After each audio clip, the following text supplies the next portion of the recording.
he's always been honest with what he said.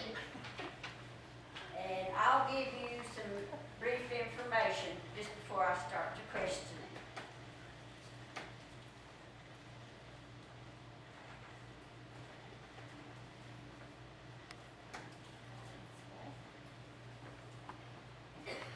Way back in 1931, Garland and Hazel, Garland Lester and Hazel Snodgrass were united in marriage. They lived across the creek about where Ray lives now. And Ray was born on October the 10th, 1931. We don't know anything about the usual things that went on as a baby, but we do know he was a little boy, and they called him Baby Ray.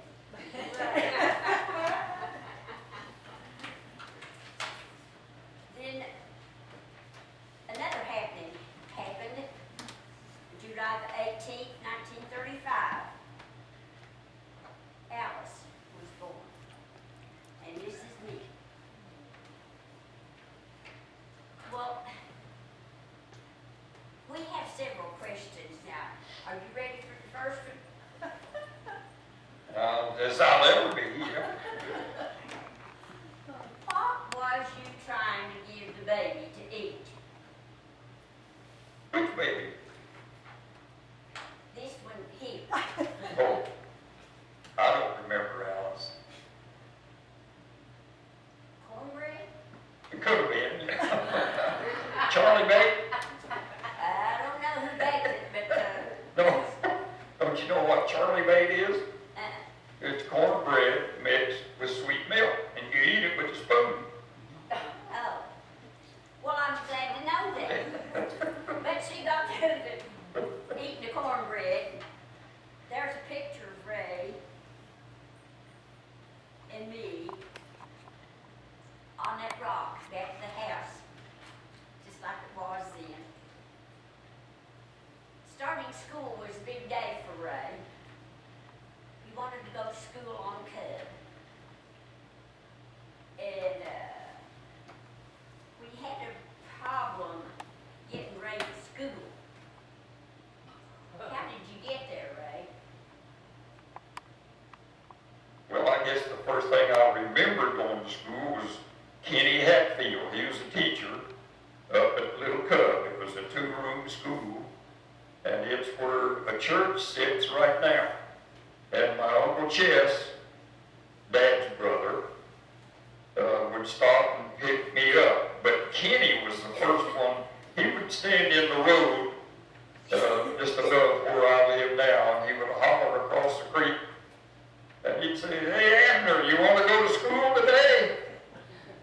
Now, some of you might not know who Abner is. You ever hear of Bum Abner? Well, I was Abner. I don't know who Lum was, but Kenny was the first one that started taking me to school. And then after Kenny left, up our Chess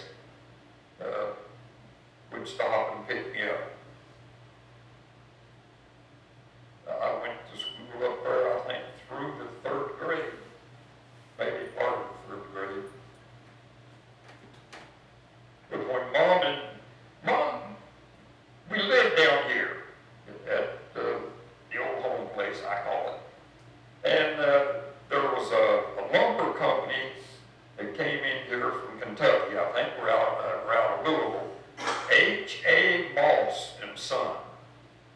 And they had taken a contract with some distillery in Kentucky. They made bourbon whiskey. And that white oak down there got its name from the number of white oak timber that was in there. And Mr. Moss come in here to cut that timber out and to saw it into barrel staves. And all of the lumber went to that distillery there in Kentucky. I don't know what city it was there. But they needed a place for an office. So Mom and Dad leased our house, I think it was for 5 years, to that lumber company as an office. So Chess owned a house on Little Cub, just across the creek from where I live now. And that's what Alice was referring to. It was a little 3-room house. It had a living room, which was a bedroom also, and then a bedroom, which was a living room. And then on the back side of the house, there was a kitchen, which doubled as a dining room, with a porch all the way across the front and on one side of the back. And the yard was about 5 real tall pear trees. They bore fruit all the time we were there, and now I think there's 2 of them left. Dale Harding lives there now, and he has cut 2 or 3 of them down because they were getting old. They were old trees when I was there, 3 and 4 years old, and that was 82 years ago. So I don't know how long a pear tree lives, but there's some of them just hadn't made it. But they're not bearing fruit anymore either, so they'll be ready to go. The family moved from up in Cub to the mouth of Huff Creek on the Effie Davis curve. Now, the Effie Davis curve was, I can't explain it. It was before this road was fixed up here. Had to go around to 2 or 3 curves to get to Effie Davis's curve. But moving to Justice, moving caused Ray and Alice to go to Justice Elementary School. And tell us what you can about the school, what you thought about it. Well, the principal was Lonnie Klein at the Justice School here. I knew him. He was loud. Everything was hollering. I was afraid of him. And I told Dad, Mom, I wasn't going to go to school to him. So I farmed myself out up Cub so I could go to school up on Cub. And I would stay a night or 2 with Lear and Grandma. I'd go up to Oliver's and Novy's and stay a night.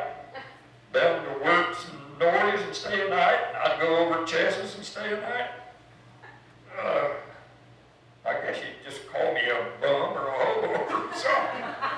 But then on Friday evening, when Alice is talking about living at the Mount of, Chess would take me home on Friday evening and he'd come and get me then on Monday morning to take me back to school. Well, when I got out of school up there, Dad told me, you're going to go to school of justice. So I had to tuck my fears under my belt and go to school of justice. Lonnie was a big volleyball man. He had teams that just couldn't be beat. So me and Freeman Wilson, we did like to play volleyball. So that's when the lumber yard was there, the Moss sawmill. Instead of playing volleyball, we'd sneak off and go down in the lumber yard and whittle. Well, one day Lonnie caught us coming back up out of the lumber yard down there, and he wouldn't let us go in the class. He took us out onto the volleyball court and yelled at us a while. And at that time I was wearing glasses. And Lonnie was throwing that ball at me and Freeman, one right after the other, just as hard as he could. And one of them got through my hands and hit me right in the face and bent my glasses around.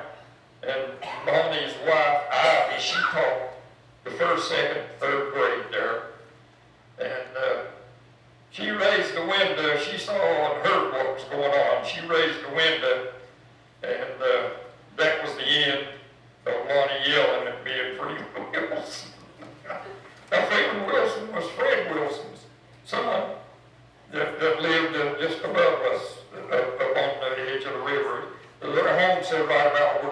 gravesites up there now.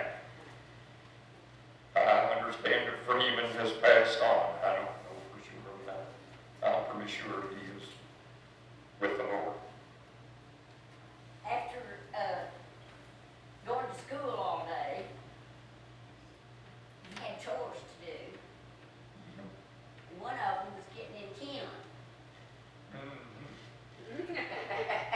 Yeah, you know how you got into Keelan? Seems to me like I most of the time bribed you into doing it. Yeah, it just seemed to get me to do it.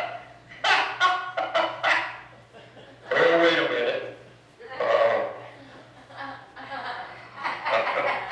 Yeah, but I'm trying to think of where that song come from. I don't remember who sang it. It was on the radio. But I guess I would shame Alice into getting into kindling for me by singing that song. Can't think of all the lines in it now. Well, all I could remember is goodbye, little darling, I'm leaving. Yeah. Well, Alice didn't want to see me leave, so she'd bring my kindling. Well, I think I carried the coal now. We had a fireplace. Yeah. I remember another time you came out of the basement saying, "Piggy, piggy, piggy." What happened there? Who was Piggy? Oh, no. But I think I know what you're talking about. Dad made homebrew, and he would bottle it. He had a thing to put a cap on it and everything, and he'd put it in the cellar. We called it the cellar down here where it was cool. And some way I got one of those bottles open. And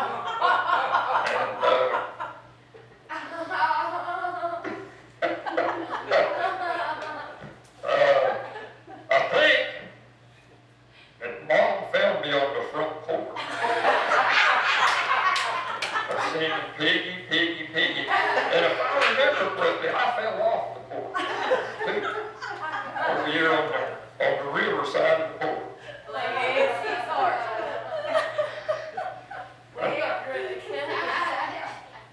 Oh, I think that's what you were referring to. Okay. Well, one evening you had a nap. And, Mom called you for supper. Oh, yeah, okay. Go ahead. What did she have for supper? Now, this happened up on Cub.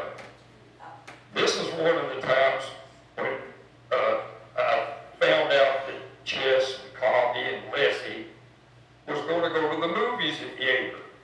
And I tried to arrange my stayings at Chess and Sadie's at the times they were going to a movie, because I want to go to the movie.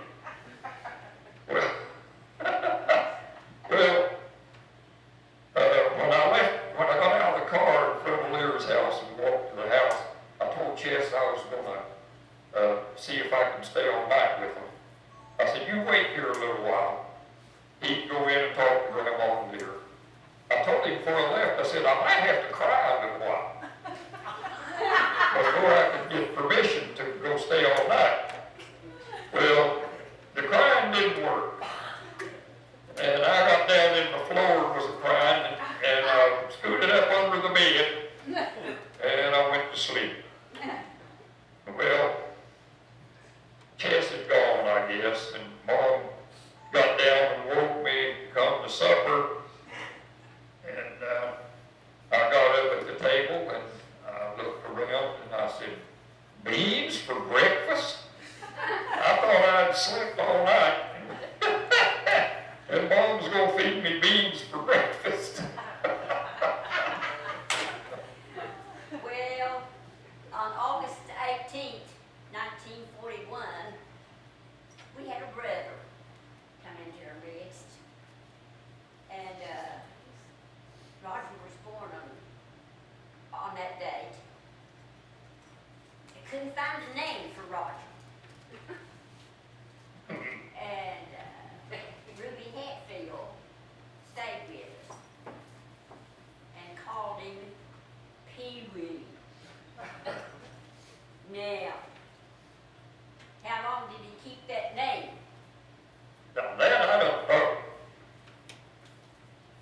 name is Roger Neal.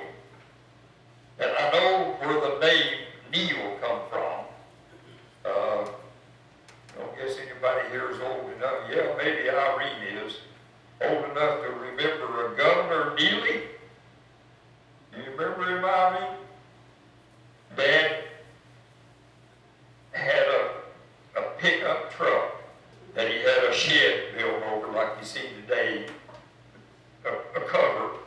And he went to Huntington there used to be a great big produce market at Huntington, right? The old bridge that crossed over into Chesapeake, Ohio. And it was right at the foot of that bridge on the West Virginia side.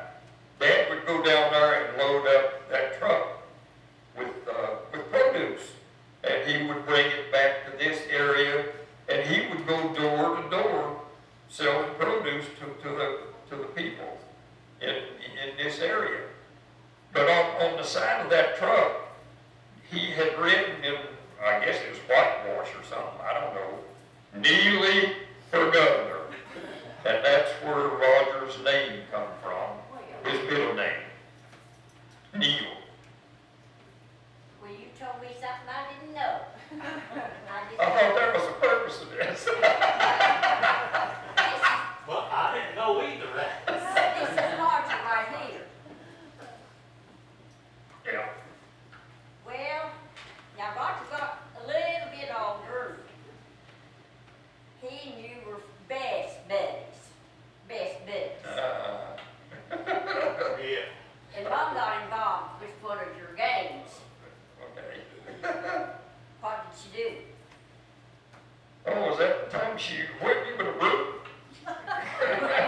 She got asked me with a broom.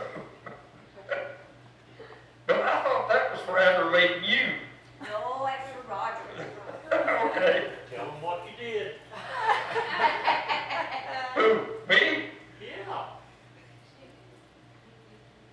I don't know. All I know is I got whipped with a broom. He happened to be an active participant in child abuse. He used to get me down and tickle me. Okay. Well, I remember you told this at church one Sunday. What happened to the plate that Roger used to clean? Eddie, you remember the tin plates? Well, Roger had one particular tin plate. That's the only thing he would eat out of. Well, Dad wanted to go on a trip. I forgot. Went down to it. We went down into Tennessee. We were going to go fishing at a Cherokee Lake, I believe it was. Maybe Norris Lake. But anyway, Mom fried chicken. We had a great big picnic basket. And on top of some mountain, I don't know, the roads have changed so much that I don't even know where we were. But we stopped on top of a mountain on a little roadside park and brought out the fried chicken, and we had fried chicken for lunch. Mom had remembered to take Roger's tin plate. So I thought that after we had eaten and everything, that Roger had that tin plate long enough. So I picked the thing up and gave it a sail just like a frisbee. And I guess it's somewhere on top of some mountain down in Tennessee somewhere. But now that wasn't all I did to Roger. He also had a little four-legged stool that brought him up pretty close to the level with the table so we could eat. He wouldn't eat unless he had that stool. Well, one day when there wasn't anybody else in the house, I found me a head saw and I sawed off a little bit of one of those legs on that stool, and it wouldn't sit level.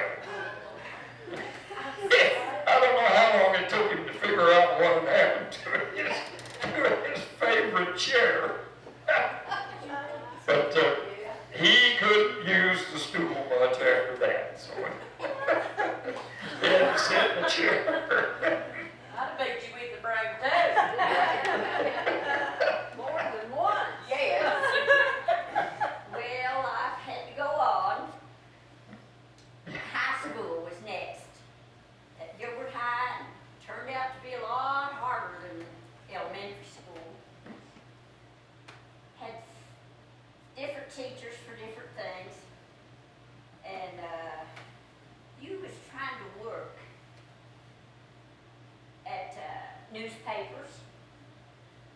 Now, we know newspapers is a big job. And you also had a job at the theater.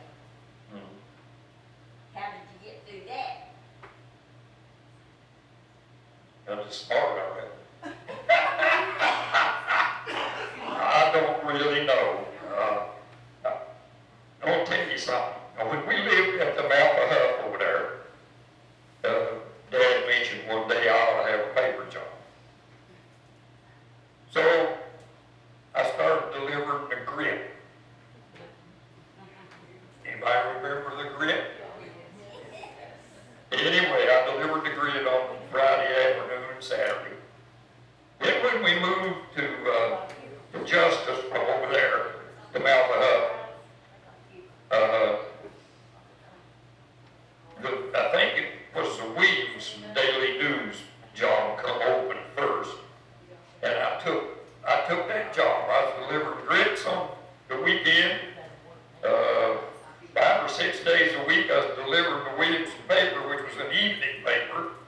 Then the Charleston paper job come open.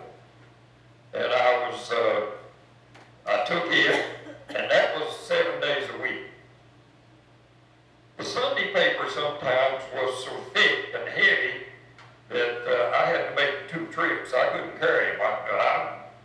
I've always been small and weak, I guess you'd call it.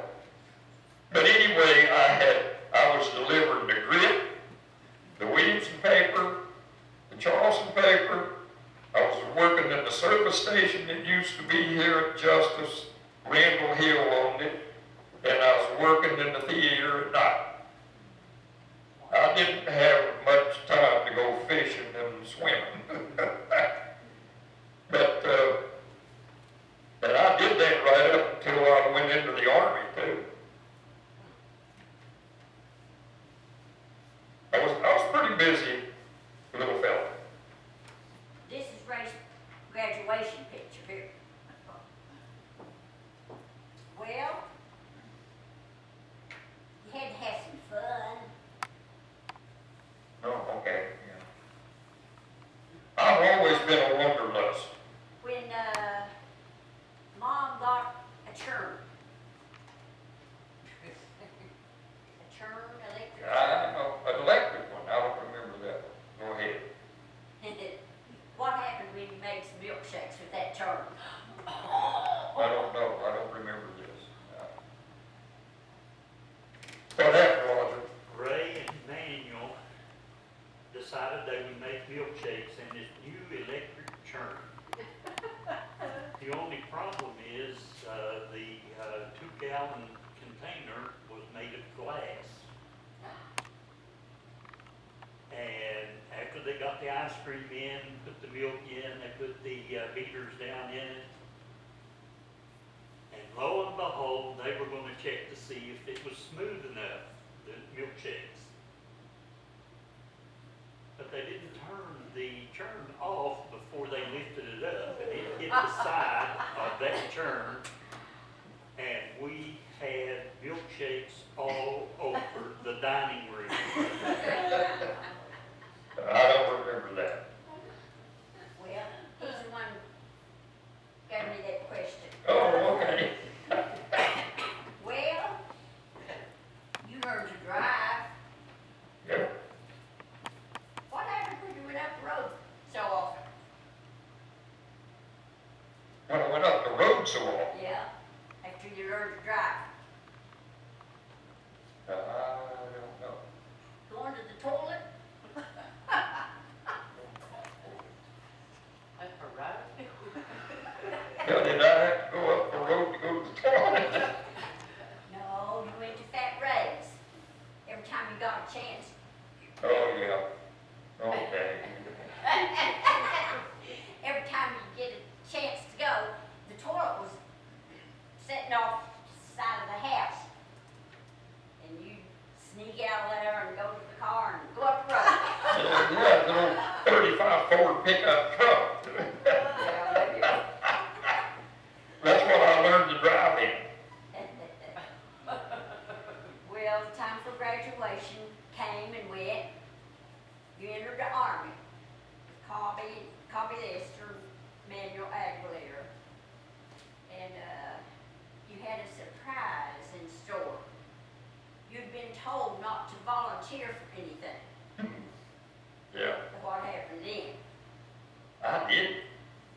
Cobby did. Cobby did, okay. One Saturday after inspection, first sergeant wanted to know if there was anybody there that had a driver's license. Old Cobby thought, man, this is my chance to drive an Army truck for a car. See, he stepped out in front right quick. And the sergeant took him and said, come with me. The next time I saw Cobby, he's pushing a wheelbarrow. You don't volunteer. Well, Hazel got worried about Ray being so far away from home and plenty of money. She was twice as worried when she found out that you was taking flying lessons. Okay. What did she say about it? I don't really remember what. It had to be in a letter because I was taking flying lessons on Saturday and Sunday. This is his airplane. Oh, yeah, okay. You get on that airplane, Yeah. and there's a grandson that's just like you now. Yeah, he's standing back out of the corner. No. Your son. Son, that's what. That's my son. He's a pilot too. Oh, I didn't know that. And the grandson you're talking about is Toby, and he goes to work tomorrow, flying corporate jets. Yeah. I'm a bad influence. Well, one of the enjoyments of being in the Army was a tour of England. Yeah. How did you like being in a foreign country? Well, it was different. The English, to me, they talk so fast you can't understand them. I got interviewed by